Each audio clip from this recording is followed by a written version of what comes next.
The broadcast is now starting. All attendees are in listen-only mode. Well, good morning. For those of you that are here in the Pacific Northwest, I saw a few registrants are from across the country. But for those of us in the Pacific Northwest, it's 11 o'clock and time to start our webinar on how your agency can survive and recover fiscally from the COVID-19 outbreak. I was looking for a shorter title that kind of captured what Tony and I were wanting to share. I just couldn't come up with one. And so we'll talk as we go forward here about how we will address the issues that about where we are in terms of the fiscal issues, and then what recovering and might entail and look like. But first, let's talk a little bit about the webinar itself. You probably now participated in several of these over time, and the different forums work a little bit differently, but for the most part, there's a menu on the right-hand side, as in this particular case. You can have access to the handouts through the handouts link in that menu, and follow along if you choose to. It'll be the same slide deck we're using here. And if you have questions or comments, be sure and put those in the question box. And I think, Leah, you'll be able to help follow along and keep an eye on those questions as we go along. And if we have something that's really not clear, feel free to bring it to our attention. Tony and I'll jump back to that and hope to clarify it. We will, if we end up with time at the end to answer questions, we'll certainly refer back to the ones you've asked through that question box.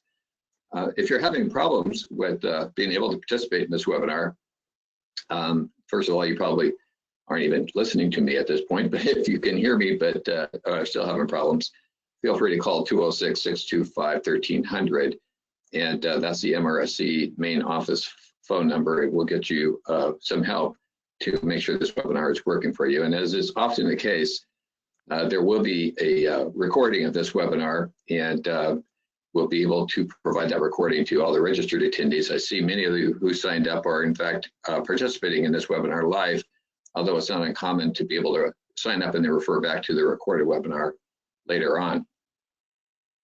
Again, a wide variety of participants in here today. That's great.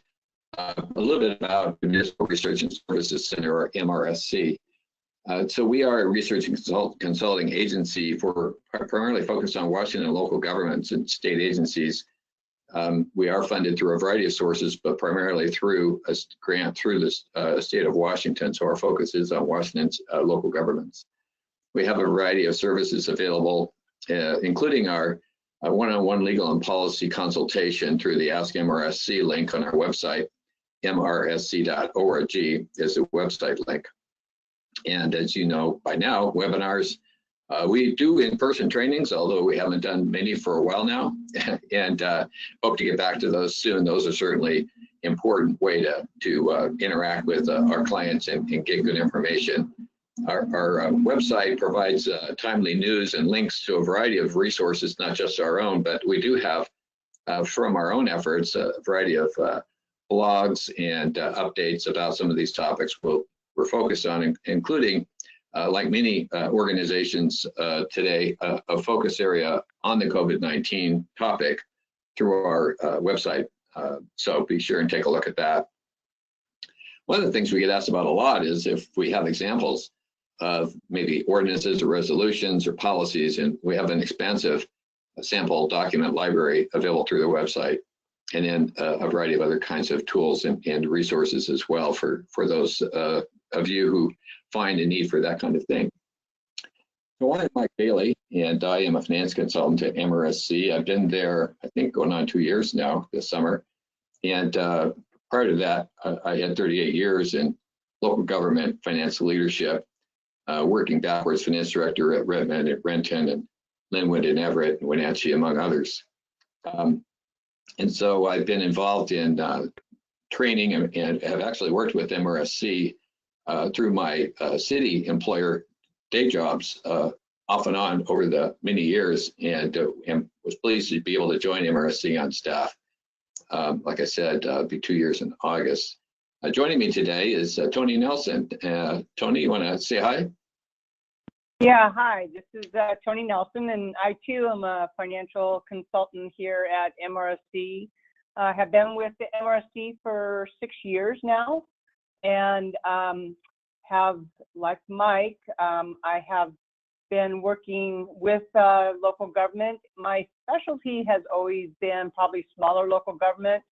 I have been for the last 30 years, worked in a small town, worked at the state auditor's office for 11 years as their small city specialist, and now here with MRSC with a decided focus on the kind of the unique, fiscal issues associated with smaller government.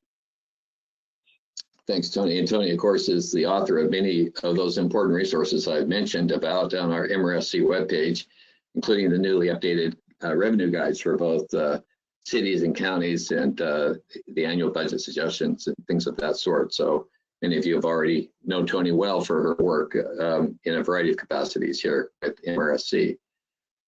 So with respect to the topic for today, what we're going to do is first start off with a bit of a update on resources that are available and out there and some of the late breaking news we're hearing. I know that like many of you, this information can become overwhelming at times. And we've really worked at MRSC to organize it and categorize it in such a way that makes it as consumable as possible. So we're going to spend just a few minutes and kind of catch you up a little bit on where we are with this pandemic issue. Then we'll focus in on some forecasting approaches with respect to both revenues and expenditures, and then consequently the cash flows. We're going to talk about how do you communicate this information effectively so that you can facilitate important conversations within your government. Going to focus in on that, and especially on those audiences that we are intending and working hard to support. And then lastly, we'll spend a little bit of time looking at some scenario development, ways that we can leverage some of the tools that are out there and develop resources for our governments to be able to utilize as they think their way through this fiscal issue.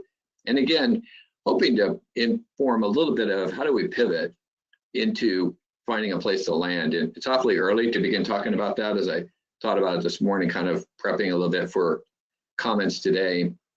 I realize it's very early. In fact, that'll be some of the nature of our conversation. But at the same point, we want to be looking ahead. And with the GFOA, the Government Finance Officers Association resiliency efforts over the last several years, one of their sort of trite phrases has been learning to bounce forward, or as we have to bounce, kind of landing on our feet. So we'll talk about that a little bit as we go along here as well. So let's start with the resource recap. As I said, MRSC, there's a variety of and in fact, we've worked to organize those in such a way that makes them as helpful to you as possible. We've organized them into various categories in terms of the kinds of work that needs to be done out there, such as all the various proclamations that continue to happen and what do they mean, and what are local governments doing in terms of their emergency declarations and the plans that they are implementing in order to accommodate the issues that they are dealing with. Operations and personnel issues and economic impacts and mitigation are where Tony and I spend most of our time. And then lastly, there's a variety of blog posts. We've been working to produce a lot of information to help local governments deal with this unprecedented situation. All of us are trying to find our way through something new that's pretty different than what we're used to. So that's been our mission with the MRSC. At Government Finance Officers, you'll see later that I'm going to make use of several of the resources that they've made available. And so I'm going to delay conversation about that until we get to it. One thing I will say is that at the GFOA, they have a federal liaison office that keeps pretty close tabs on what's happening in Washington, D.C. And we've all read a lot in the newspaper lately about the discussions in D.C. about additional assistance to state and local governments. And you know how that goes in terms of reading those news articles. They kind of pick up on all the issues that are more about the fight and the discussion than about what you can really expect.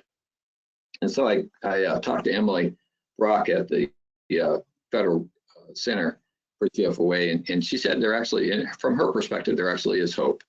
that there will be some kind of additional local government assistance, and probably something beginning to take shape. She's thinking probably later next week that you'll begin to see conversations in DC around what would that actually look like. Right now, there's a couple of bills that are in the hopper, one that is more just directed at local governments and one that includes state governments. And so the amounts of aid are different in each, but either one could be a vehicle to some solution or maybe even something brand new. But again, Emily's pretty familiar with the inner workings of DC and says that from her perspective, there is some hope for some additional assistance for state and local government, more direct and maybe more focused on some of the challenges we're going to be facing that we'll talk about here today in terms of revenue replacement, things of that nature, and not so much limited to responding to the effects of the COVID-19, which prior assistance has been focused on. The Washington State Auditor's Office also has resources focused on the COVID-19 issue. And again, we recommend you take a look at that. One of the very common questions we get at MRSC, in fact, I just answered this question again this morning, is the deadline for annual financial reporting still the same has it been delayed as a result of the COVID-19? And I'm not going to give you the long form answer, I'll give you the short form answer. At this point, it remains the original legislative deadline. There is an active conversation going on with the governor's office, the state auditor, and what they call the four corners, the legislative leadership, to get that deadline extended. And at this point, that conversation hasn't resulted in an extended deadline. And so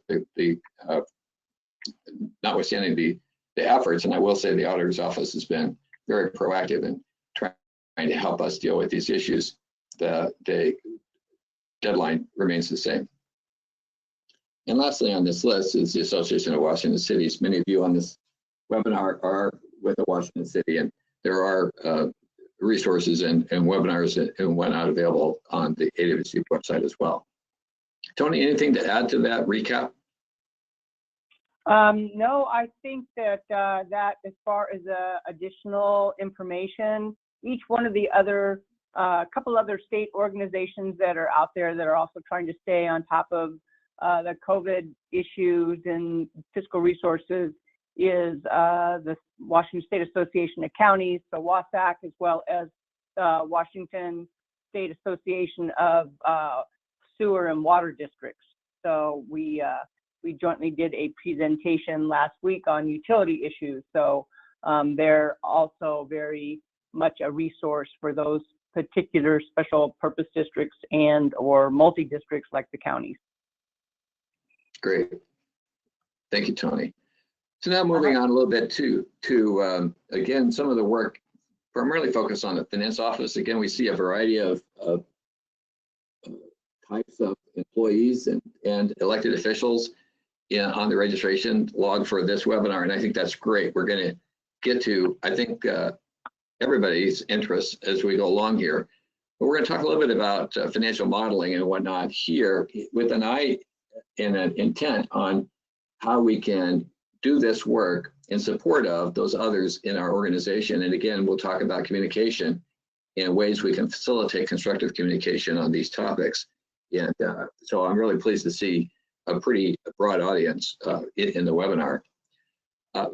As we think about financial forecasting, we want to be clear about what we're working to achieve in our forecast. What is the purpose of the forecast? And right now, our purpose is pretty high level and pretty short term. We're not really looking to forecast the next 5 years.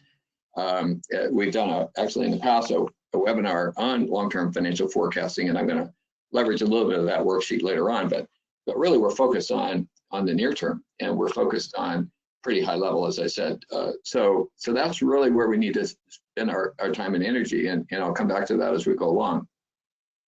I'd like to recommend that the forecast be interactive so that it can evolve and change, not just as things change, as the environment changes, as we get new information, but even in response to questions or what ifs and scenarios.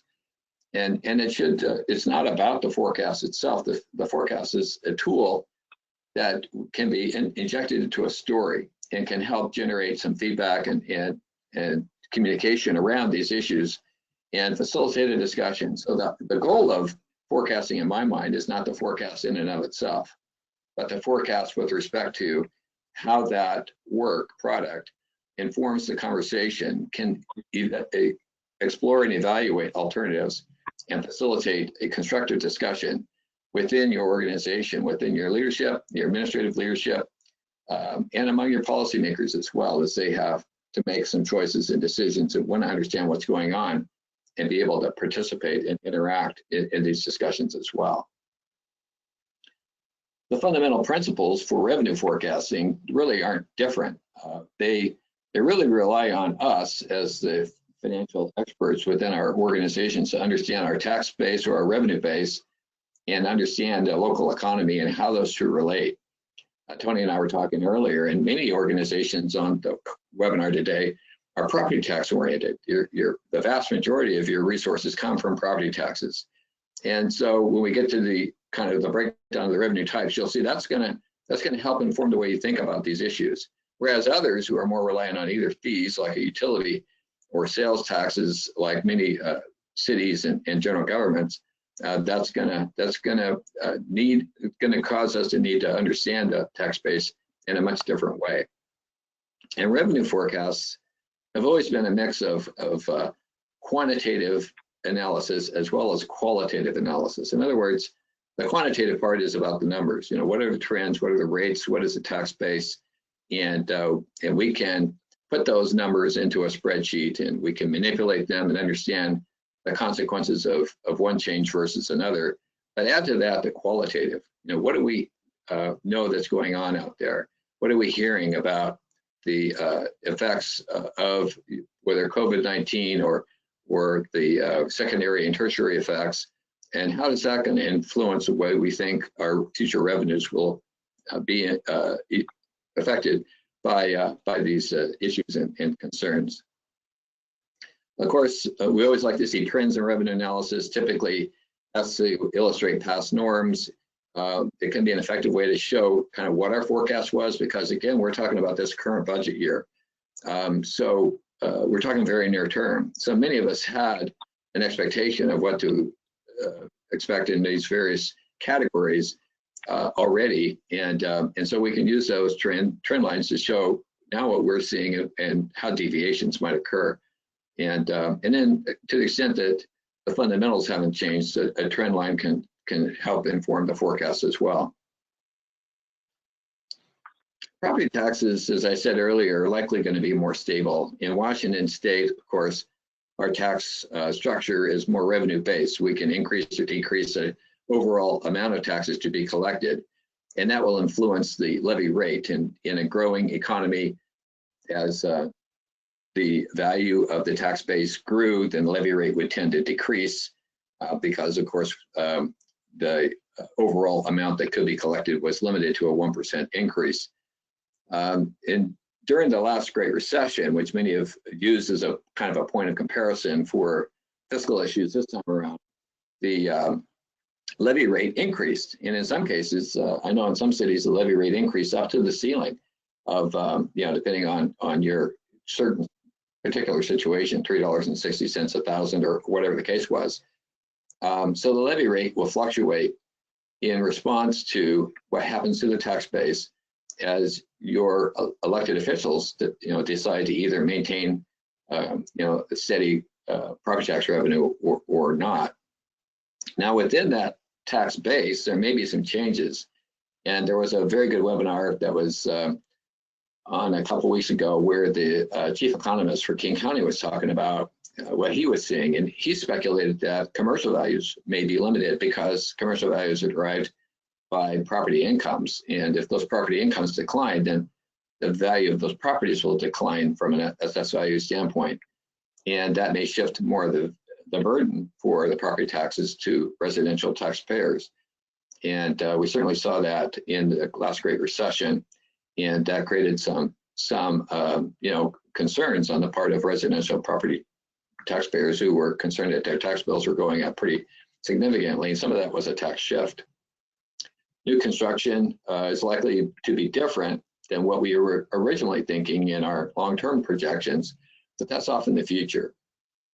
Again, currently our tax base for this budget year, and even likely most of next budget year, is based on construction that's already in the books and already well underway. So the near term new construction or additions to the tax base are probably not going to have significant effects. It'll be more for the longer term, and how the future growth of our revenue base compares to what we thought it was going to be when we were doing our long-term forecasting before the COVID-19.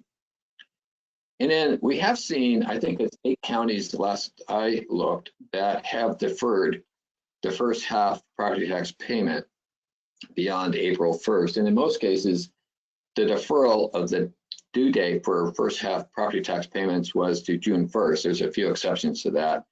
There's one that's May, I think, and there's one that's June 15. But you want to check with your county if you are a local government within a Washington County, check with your county and see if they in fact have deferred the deadline for the first half property tax payments. I heard that in King County, for example, that would probably affect about half of the amounts paid, which I was surprised by how high that number is, because so many are paid through mortgages these days. But if you have, again, cash flow that's dependent on that first half property tax payment, you want to make double sure that your county is either going to collect those tax payments on time, even though you probably have a higher delinquency rate than in a non-economic, downturn environment, or if they are deferring it, that's not going to disrupt your own cash flow. We'll come back to that in a minute. Yeah, I would kind of interject there just from the portion of the state that I reside in, which is the Spokane area. So the deferral there is like June 15th. And so while that seems like a longer period of time than has currently been adopted by other counties, there's no exception for that payment for those mortgages that are collecting, where they've been collecting in on escrow. So with that being said, my case in point here is there are some communities within Spokane County that are just heavily residential, all new construction. The majority of those are being escrowed, and so therefore they may not be as impacted because they don't have the commercial mix. They're primarily residential, and so therefore those collections should be once again coming in, in April as normal. So it kind of goes back to Mike and I's kind of classic statement. It really depends. It's kind of take a look at your community, even though your county may have deferred, depending upon the type of, whether you're a residential community or whether you're a mix, where you have both residential and commercial, you might be able to discern what type of income you can expect by the end of this month and the first part of next month. Yeah, great. Thanks, Tony. Business license, as you see here, it may also be pretty stable. However, there's been a lot of talk about this, what the survival rate for many of these small businesses will be, and other businesses that may adjust their footprint within your community. So you may want to take a look at that. And also, we're hearing several communities are having conversations about how can they help their local businesses. So policymakers may want you to analyze what happens if they adjust rates or make changes to the business license rate structure in an effort to provide assistance to businesses, and of course that will have effects on your revenue collections as well. But one of the areas where we get into more volatility would be sales tax. And so again, using some of my Redmond experience, you'll see I'll use a few examples here in a minute. We analyzed our sales tax by sector because the sectors behave so differently. In fact, during the last Great Recession, we found that the retail activity was declining initially much quicker than construction. Construction continued.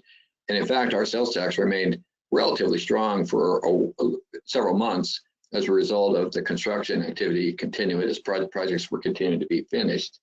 But the sector by sector analysis really helped us understand that even though we were continuing to see some sales tax collections higher than we anticipated, a lot of that was going to go away as those projects got completed because it was clearly related to construction.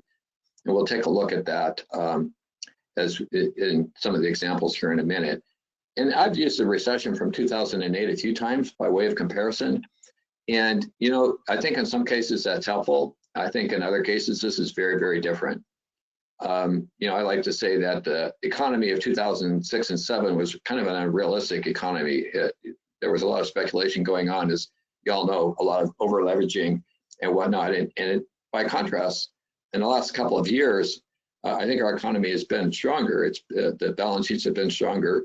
And what hit us so hard, of course, in those last few weeks is something completely foreign, not a fundamental economic problem, but obviously the shutdown to respond to the pandemic. So it's very different. And so I think making references back to the recession of 2008 in some cases is helpful, but in other cases really isn't going to be the same pattern of recession and recovery that we see from this time around.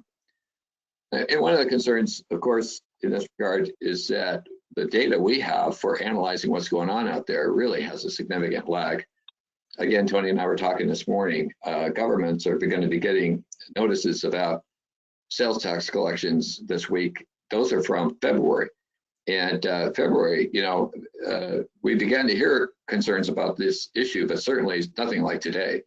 And so we really don't have great information yet to be able to develop these forecasts around. I'll talk about that in just a minute, because there are some other data sources out there that you might want to consider as a surrogate for our own sales tax data and as a way to understand what's happening.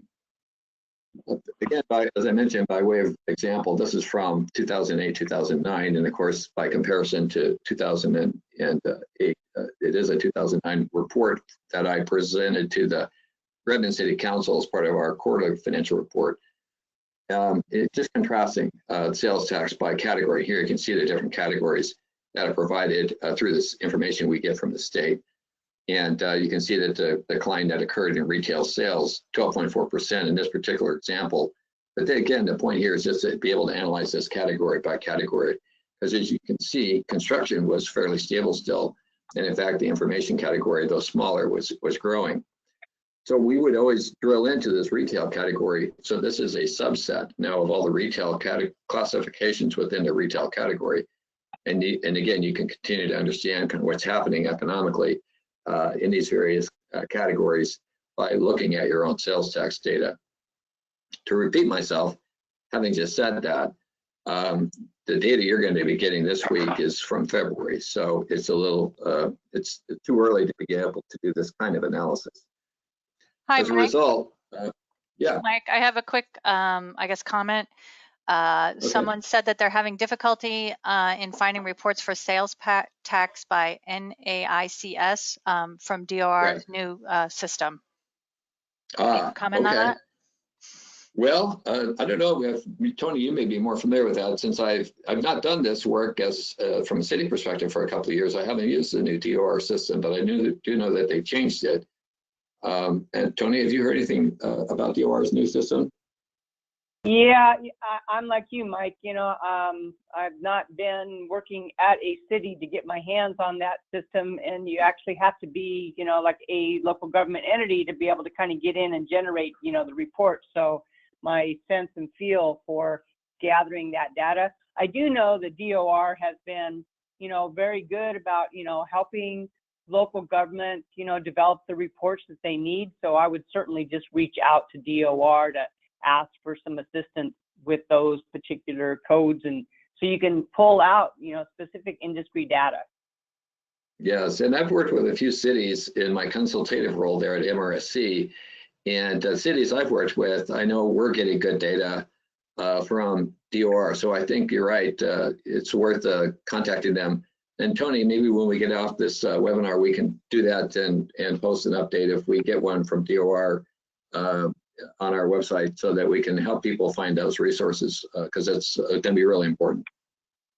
Yeah, absolutely. So I started to say that, and thanks, Leah, for jumping in there. Please feel free to do that if other questions like that come up.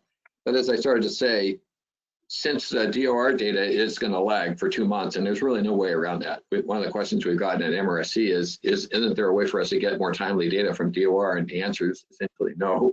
So I'm sorry about that, but that's the way their system works. And as a result, one of the things we posted on our MRSC website is access to this resource. Now this is based on electronic transaction data, so it's very real time. You can see that this is up through April 20th, and I'm sure that they are days away now from posting the next week's data as well. And I think it's really interesting. I'm not going to belabor this point because we need to move on. There's a lot of stuff still to cover. But you can look at this, go back to this, and look at the trends that are illustrated by these sectors here in this data. Keep in mind, this is not your tax base. So you want to be careful about just sort of assuming these are the right numbers, because they may reflect your tax base or they may not. So you'll need to, again, knowing your own tax base is really, there's no substitute for that. That's really one of the best tips and tricks for revenue forecasting that I can think of. So, but again, looking at these trends here really provides some insights. And this is a subscription service, and it's really not my intention to suggest that you go out and subscribe to this. In fact, I think their market is really more large corporations who are trying to do the same thing, by the way. They're trying to understand what's happening to their markets and how they should be responding. And so I think their market is a little bit different. But again, if you look at their website, you'll see some of these very high level reports that they do keep up to date on their website as an example of the kind of resource that they can provide to their clients. And here's an example of Amazon compared to Walmart over time. And you can see that Amazon is up over 44% year over year. And that's staggering in my mind. And luckily, we now have access to remote sales tax. So hopefully that is helping to plug some of that gap. But again, just an example of something that's a little bit more timely in the way of data that might help inform your thinking as you translate that to your own tax base and help understand how that might affect your thinking about what the future looks like with respect to your revenues. And continuing on, I'm going to go through, again, some of this pretty quickly because it is very high level. And again, we got a lot to cover. So utility tax is a tax on the utilities themselves. And so again, the utilities tend to continue to generate revenue, and so this should be relatively stable. Lodging or tourism taxes, obviously very volatile, and an area we're going to come back to in a minute because the lodging industry, it's pretty much shut down, as you saw on that slide from the trend lines from the electronic transaction data. Governmental payments, I would check in with others that you are interacting with, that you have arrangements for intergovernmental revenues, and find out if they're anticipating any changes. I know the state's beginning to talk about adjustments to their budget, and the chances that we could see some adjustments there. And so those will affect us. In fact, Tony, I know one of the challenges you have in doing the annual budget suggestions is to try and understand what's happening with some of the state shared revenues. Yeah, and I've already been trying to analyze and kind of evaluate just like information with regards to motor vehicle fuel tax, certainly keeping a very watchful eye on any legislative action, especially if they get called back into session before the end of the year. So all of that information will be coming out either in budget suggestions or through blog posts, from our office.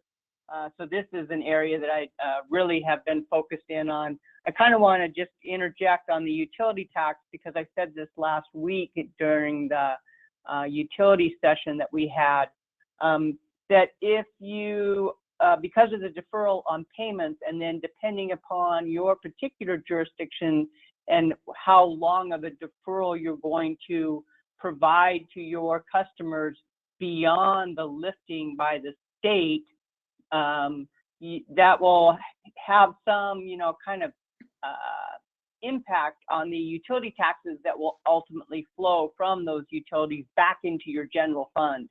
So you can kind of take a look at what you're doing in that proprietary area to be able to kind of quantify, what's going to be happening with regards to your general fund. Yeah, so certainly the cash flow could be disrupted. That's a good point, Tony. Thanks. Fines and forfeits, typically they're smaller amounts. I know some communities where they're relatively larger, and they're also typically connected to the level of cost activity. So hopefully that's not a significant issue and concern. There's other revenue categories, interest, which is of course declining with the reduced interest rates. In rents, of course, if you have facility rentals, that's going to be affected by the fact that most of those facilities are shut down. The fees and charges is a relatively significant area as well, and so I thought I'd drill into that just a little bit. Tony just talked about utility fees. One of the questions that came up with respect to utility fees is what happens when those late payment and no shut off and whatnot deferrals cease. I mean, is it a flipping of the switch, or what's going to happen? Are you going to have people who are now months and months behind on payments? It's going to be an interesting thing to kind of keep your eye on and manage, both from a service provision standpoint, but also from, of course, the requisite cash flow from that. Development and permit fees, and one of the things we found in the 2008 recession was that we had collected a lot of development and permit fees for work that we still had to perform. So we had several staff members that during that recession, we had to find ways to keep them on the payroll in order to provide the services that had already been paid for. And as I said, construction related activity continued pretty steadily for quite some time, even after the rest of the economy began to decline. So something to take a look at. And lastly, recreation and facility use. As I mentioned, facilities are largely shut down, recreation activity largely shut down. And so those will have both revenue and expense consequences. And it may be even potentially longer effects. I just was reading today, one city has already canceled all summer activities. I think that's not the norm quite yet, but we're beginning to see that too. And so that'll have more and more effect as time does go along and those things remain shut down. Yeah, I would kind of support that same statement, Mike. I've read some similar articles, from around the country, up and down the West Coast, about summer programs, perhaps being eliminated for this summer. So something to follow very closely within our own state and within our particular, jurisdictions as we're trying to, forecast out for the remainder of the year. Yeah, and then conversely, on the other side of the ledger is the cost for those activities, and we'll switch and talk a bit about that now. Obviously, compensation is the largest cost category for most of us. Salaries and wages often supported by labor agreements, which cause us to have to be very familiar with those labor agreements and in order to make changes there. So that's, I know I, for one, had to dig out those agreements and refamiliarize myself with them after we found ourselves dealing with these issues in the last recession. Related benefit costs, of course, along with that, we'll talk about forecasting these things here in a bit. And then the related safety equipment. Again, many of us have first responders that we are in fact providing additional service and paying overtime. And we have some of our first responders who are offline because of either exposure to the illness or being sick. And so that increases costs as well. Services and supplies and capital, we have both recurring capital such as replacement of vehicles and equipment, and then non-recurring capital or projects. And we're going to talk about cash flow here in just a second, and we'll reemphasize the point then too, but we're focusing on those recurring kinds of costs, more the operating side and less on the capital side, which the capital can be a little bit easier to manage the level of activity in the capital side. You can also look at expenditures from a functional standpoint as well, public safety, first responders, and other types of expenditures as well. Those costs related to leadership and administration support for the organization. And then, as we mentioned earlier, a lot of program staff, which are more directly related to the activities that can either be, increased depending on their role in responding to some of these issues or decreased, again, depending on their role. Some have called that essential and non-essential. Some have had trouble with that terminology. As I mentioned, with capital, I know many cities, I've been reading and trying to stay up to date on what y'all are doing. Many are deferring the start of some of those projects because many of them rely on some resources that could be redeployed in other ways. And so you have that ability, and you can delay replacements. And again, not great fiscal policy, but these are not typical times. So something to take a look at. Supplies, a lot of times we have inventories of supplies that are in people's desk drawers or in closets or whatever else. So again, before you continue to spend money on those kinds of things, take a look at those inventories and see if in fact that money needs to be spent. Put some procurement controls in place to help manage the amount of procurement activity that does occur, so that again you can control costs. And then a lot of us have service providers that help support our mission as well, and taking a look at which of those might be essential and not, in terms of how we are managing our costs, managing our budget, and lastly, managing our cash flow. Coming back to compensation, I see many have implemented some form of a hiring freeze, and here I put freeze in quotes. Others call it a chill, call it what you will, but just being very careful about what current vacancies exist and when and how to replace them. Looking at furloughs or temporary layoffs or permanent layoffs, and this is not a personnel session, so we won't attempt to get into the pros and cons of each approach, although we have had several conversations with local governments about this issue. And again, what's better for the employees themselves, what's better for the organization. So things to look at, and there are several resources on the MRSC website to help you think your way through that. As I mentioned, the bargaining agreements. Oh, go ahead, Tony. Yeah, I was just going to interject, Mike, that several of our legal consultants have really been focusing in on this particular area, as local government is looking at furloughs and layoffs and some of the other, kind of personnel issues and decision-making matrix, to decide what should we do and which way to go and what are some of the ramifications. So lots of blog posts being done. And a lot of information going up on our website in this particular area. Yeah, that's very helpful because it's gotten more complicated with some of the federal help. It's really added layers to it that make it a challenge to kind of think your way through. You may have bargaining agreements, as I mentioned earlier, and I know at least in some organizations they have looked at reopening those bargaining agreements because it's in the best interest of both the organization and the employees alike. And so that's been a way that you can work cooperatively with your labor groups. And then asking employees to use their accruals if they in fact are taking time off, so that reduces those future liabilities. And then one of the other conversations we're having with local governments is what is the impact of unemployment compensation, because most of us are in a relationship with the state employment security where we pay the costs of the unemployment once it comes through, and typically that's quarterly. And so as we think our way through layoffs and whatnot, what are the effects on future unemployment compensation costs? Pivoting to cash flow, as we've mentioned, there's a variety of things to think about. Various delays and deferrals, whether that's on the tax collection side, as we've talked about for the property taxes, the late fees, the late payments for some of those utility accounts and things of that nature, and lag times that will affect our cash flow. And how do we think our way through that? How do we be able to model the way that might affect our ability to pay our bills? And then one of the things that I've run into through the Streamlined Sales Tax Project, which I'm pretty familiar with, pretty involved with, they're running into the remote sales tax world where taxpayers are reporting sales but not paying the tax. They just can't afford to pay the tax, although they've collected it.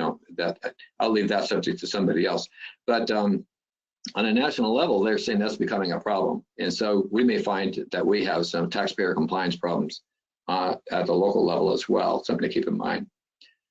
And then reserves. Tony and I have talked about policies, and we'll come back to that again here later. But one of the first policies that we've recommended you put into place is how much money should you have in the bank for when whatever it is happens. And I think this is one of those examples of whatever it is. And we often refer to some sort of a consequence like an earthquake or something of that nature, but certainly this pandemic that's disrupted our economy so significantly is a great example. So look at those policies. Do you need to review them and create awareness around them from both the leadership and elected official standpoint? Because they are your guardrails and they're intended to help you think your way through these issues. There was a great webinar on last week, I think, with the state auditor and the state treasurer. There was a webinar.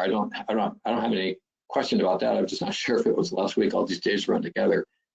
And the state treasurer talked about liquidity, and I think he did a great job on that. Is your cash actually available, or do you have it tied up in some sort of investment vehicles that now you've got to go back and review and say, is this certificate of deposit that I committed to something I need to unwind, and what are the penalties for that, and what would I pay if I didn't unwind it and had to acquire cash through borrowing or something of that nature? So what kind of liquidity exists in my investment portfolio? And if you're with the state local government investment pool, then of course you know that you have liquidity as you need it. And he commented that the level of investment through the state pool is as high as it's ever been, which I thought was a great sign, both because it meant people had some money set aside and also they could get to it. They had a great deal of liquidity available to them through the LGIP. So those are things to take a look at. GFOA had a webinar. Oh, go ahead, Tony. Yeah, I was going to say, this is an area I believe where smaller local governments definitely have most of their excess funds, investment funds, in something very liquid like local government investment pool, or perhaps their county investment pool.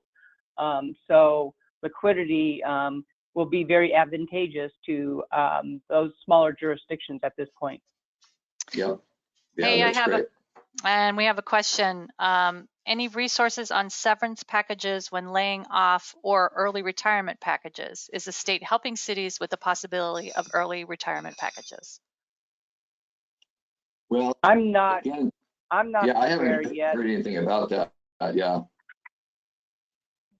Certainly something more to come, I would think, that as folks start addressing their levels of service and, maybe perhaps shifting away from, furloughs to, permanent layoffs if they have to, when they evaluate this level of services that we're all going to be providing going forward, that could be part of a conversation that goes before the legislature at some point in time in the future. Yeah, I'm like you, Tony. Not yet, but the state has in the past brought this option up when we've dealt with similar circumstances. So it could certainly come up. And again, the pros and cons of various furloughs or things of that nature are better left to some of the blog posts we provided on that topic and whatnot. We just don't have the time to get into that too much today. So cash flow has to do with each individual fund. I know I was sorry to say GFOA had a webinar last week, and one of the comments by one of the commentators, of course that's national, not related to Washington State, was that you could look at all your cash flows across all your funds and just kind of deal with it on an organization-wide basis. And that's certainly not true here in Washington. You want to be careful not to intermix your funds. And in fact, if you have certain resources available in one fund and you're going to need resources in a different fund, you'll need to do an interfund loan. And look on our website for policy guidance on interfund loans, and check out the State Auditor's Office website for the guidelines around interfund loans. You'll certainly want to be able to confirm you have the ability to repay at some point in time. It's not a way to permanently shift resources. And there are required steps to implementing an interfund loan. So you want to be careful about how you would do that. But again, treat each fund independently in analyzing your cash flows. Don't mix them together. That will result in a clear audit problem. You can just count on it, and it's bad fiscal policy. So So that's why it Yeah. would be not a problem. I had this as a point of comment as well, Mike, that, you know, while I believe that these are really challenging and unique times, you know, scenarios that we have not ever seen in the past, but interfund loans, as Mike just said, that you have to evaluate each fund, and that fund that may have excess monies individually, as to whether or not they have that capability of, you know, providing a loan to another fund. Classically, it's been 1 to 3 years. You know, you might be able to go out a little bit further, but you're going to have to be well documented and well thought. And certainly there are some reserve funds that may not be able to be touched. So just be very mindful about those interfund loans.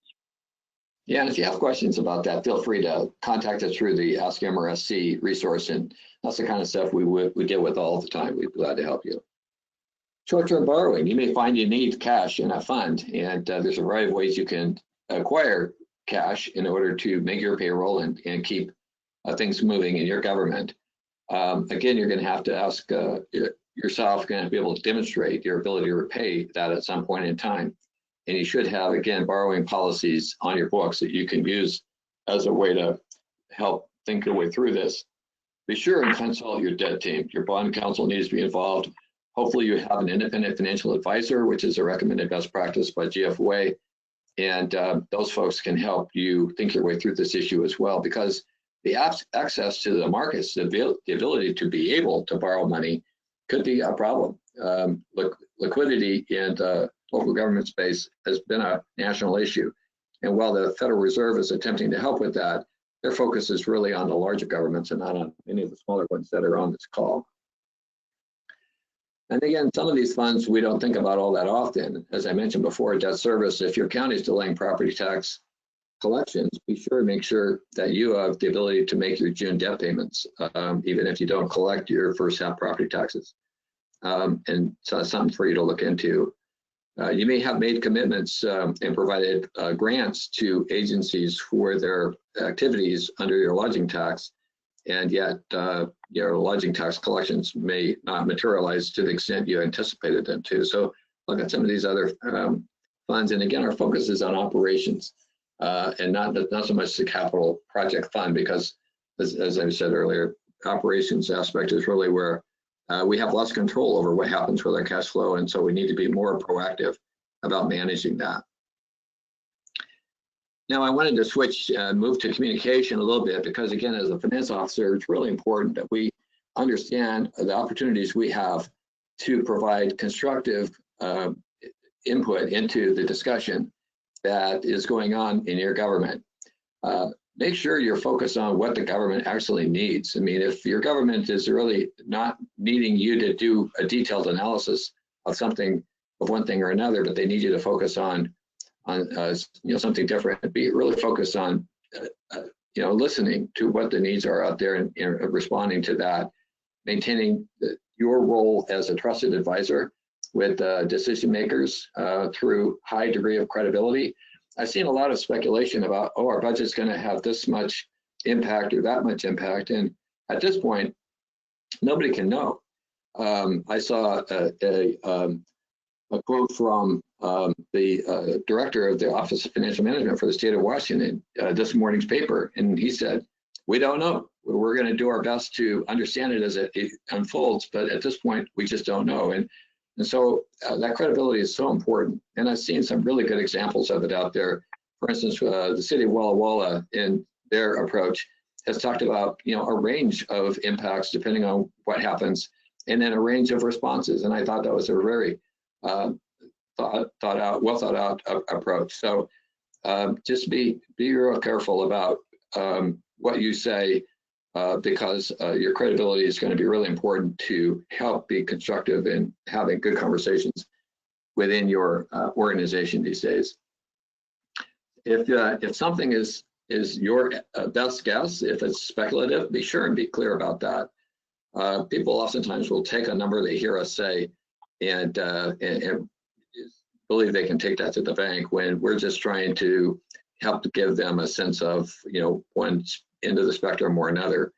And again, we're we're looking for the best data we can possibly come up with. But at this point, we're kind of in the, as they keep using the phrase, the fog of war. I'm not so sure it's a war as it's been characterized, but it's certainly foggy. And we just don't know. And so be as timely and relevant. And you can't always wait for precision. And in fact, many of us accountants love to have precision. There's just no precision available at this point in time. So you'll see in a second, I love to round to thousands and be really clear that we're throwing out, sort of big round numbers at this point because that's the best we have. Make sure you share all the same information with all the audiences. Again, I've seen examples here where some folks feel like they don't get the inside scoop, and that's not going to be helpful. So be careful to share with all the relevant audiences. We'll talk about that more in just a second here. And then make the information you have available interactive to the degree possible. And again, we'll talk more about that in just a second as well. So typically we have different audiences. We have the leadership, organizational leadership, the decision makers, internal staff who are trying to understand what's happening and what the effect both of them are into what they do in the organization, and then obviously the community. So it's important, again, to have the same message for all these audiences and to keep it as up to date as possible and proactive as possible. Again, realizing that it's a mix of facts and speculation, just being careful about which is which. And since at MRSC we're oftentimes returning phone calls, many times those phone messages aren't updated. One of the examples I wanted to use, again, from my time at Redmond, was a tool we developed with the council. Again, an idea I got from somebody else, which is the beauty of public service. But the council wanted to know, just where do you think we are? Are things good, normal, or do we need, as a council, to be taking some action? You can see on the right there, council action is in the range of 7 to 10. And so I would present this chart with each financial report during the council report out. And by the way, those were pretty regular. And I would show by moving the bar where I think we went from and where we are going to.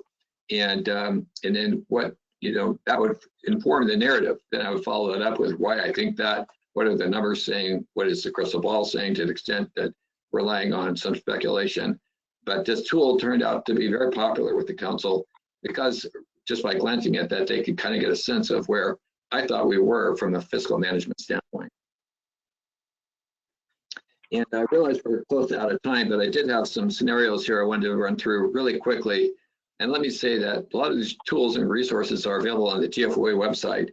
So I'm not going to belabor some of these points because I want to honor your time here. But again, we're talking about using financial forecasting tools to help us evaluate kind of where we are. Now, I did a financial planning webinar, I think it was last year, but it's certainly available on the recorded webinars on MRC's website. And this is the spreadsheet from that. You can see here we were looking 5 years into the future, and we were using resources from a city here, Washington, which I then renamed Any City, but it is a real city. And you can see I round to thousands because we're speculating here. And so to be at a dollar level rather than at the $1,000 level is just in suggesting that too much clarity around the specifics. We just don't have that. In this example here, you can inform the forecast by adjusting the drivers. And again, this is that interactive part I was talking about. And again, I'm not going to belabor this because for the sake of time.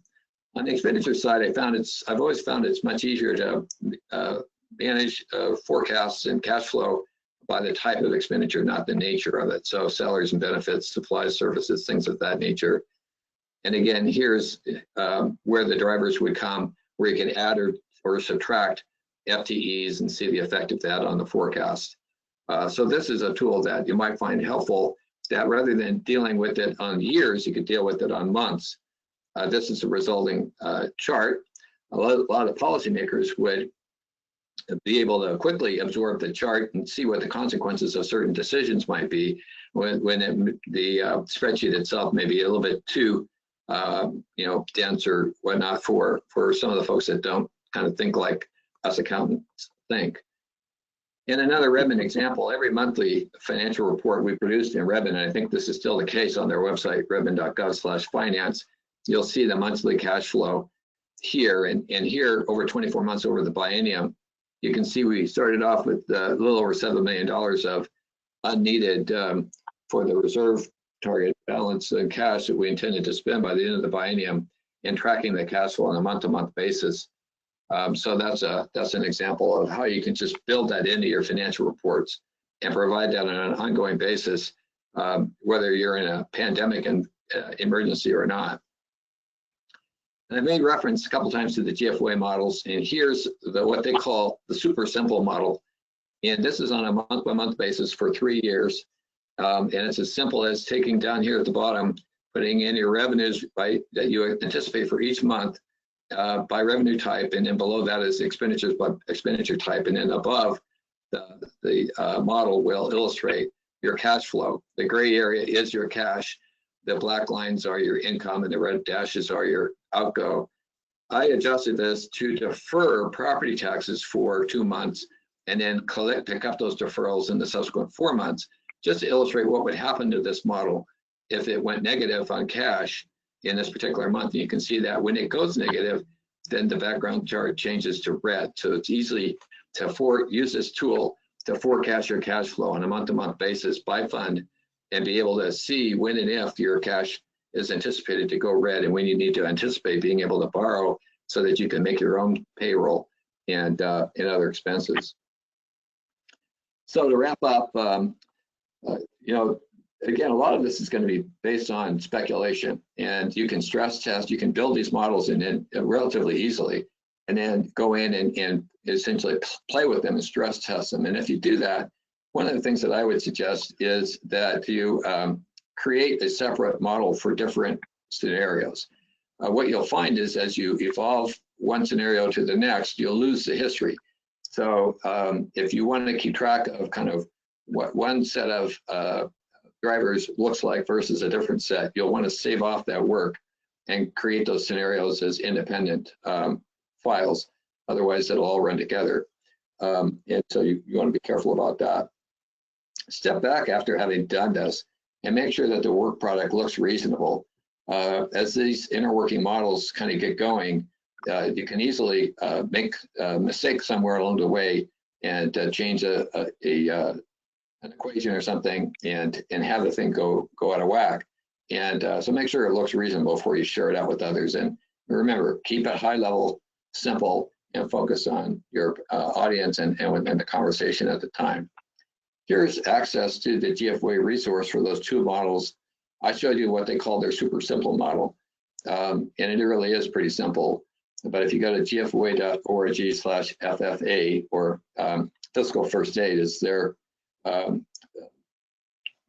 product that they, all this is part of, is what FFA stands for, Fiscal First Aid. Then you can see there's 2 models there that they're more than willing to share. We've partnered with GFOA on this, and they've been great partners, and they're very happy to share these resources with our clients as well. There's many other resources at GFOA as well, including a link to a YouTube illustration for how to do more of this financial modeling work. And with that, that's a recap of what we've done. Again, communicate, coordinate, and support other leaders in your organization as we work to help fulfill our financial responsibilities in the context of this national emergency. Tony, any final thoughts? I just want to assure everyone that I will look to DOR, try to get some additional information so that you all can have that, the information that you need, some way to gather, as much data as we can. As things develop, I'll constantly be getting that out in budget suggestions, if not earlier. So we're really focused in on the revenue impacts at this point, and we'll be getting that information out to everyone as quickly as we can. Thank you, Tony. And here's the last page. Again, these handouts are available to you on the pull down, and we'll also email them to all the participants. But again, all these are the resources that we've used to help pull this together. There's Tony and I's contact information. and then some upcoming MRSC trainings, including more about utility fiscal issues, following up the one that Tony did last week. And with that, Leah, is there anything else we should touch on before we conclude? Yeah, we just have one question. If SAO doesn't extend the deadline for CAFR filings and we aren't able to meet the deadline, do you happen to know what the ramifications are for the city? Tony, do you have Do you any want to go? insights to that? Yeah. So from my experience, I mean, it always boils down to, you know, your frequency of failure to report. So this is an audit issue. While it is set in statute that you have to file, you know, it's up to the audit team and your conversation. So if you're late every year, that could kind of lead you down a wrong path with regards to those discussions. But make no mistake, these are unusual times. I'm sure local audit teams will be taking that into consideration. And in fact, in your notes disclosure, you need to be sure and include a subsequent event for COVID-19. So that would kind of be an indicator right there when they were reading through your notes. So I think if you're late, all is not lost. Well, I think that's right. And the other thing I'd say, I got two thoughts. In their webinars, they've always said document, document, document. So if you're late, if it's because you don't have access to the office and other issues related to the COVID-19, make sure you document that that's the reason you're late. And that will be helpful to your audit team as they evaluate whether or not to make this a bigger issue or not. And then secondly, I know the auditor's office is working hard to get the deadline extended. So again, I appreciate their effort in this regard, and it's not a result of them not wanting to have it be extended. It's really just more complicated than that. And so again, we really appreciate the partnership with the auditor's office on issues such as this. But remember, document, document, document. Yeah, can't stretch that one strongly enough. Leah, anything else?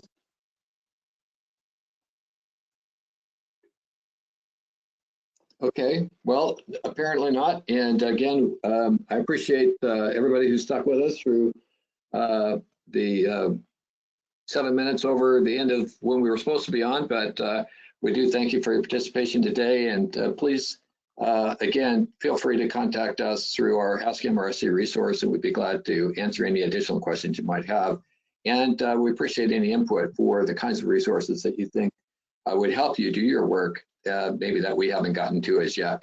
So your feedback is very helpful and important. And with that, we thank you for your participation.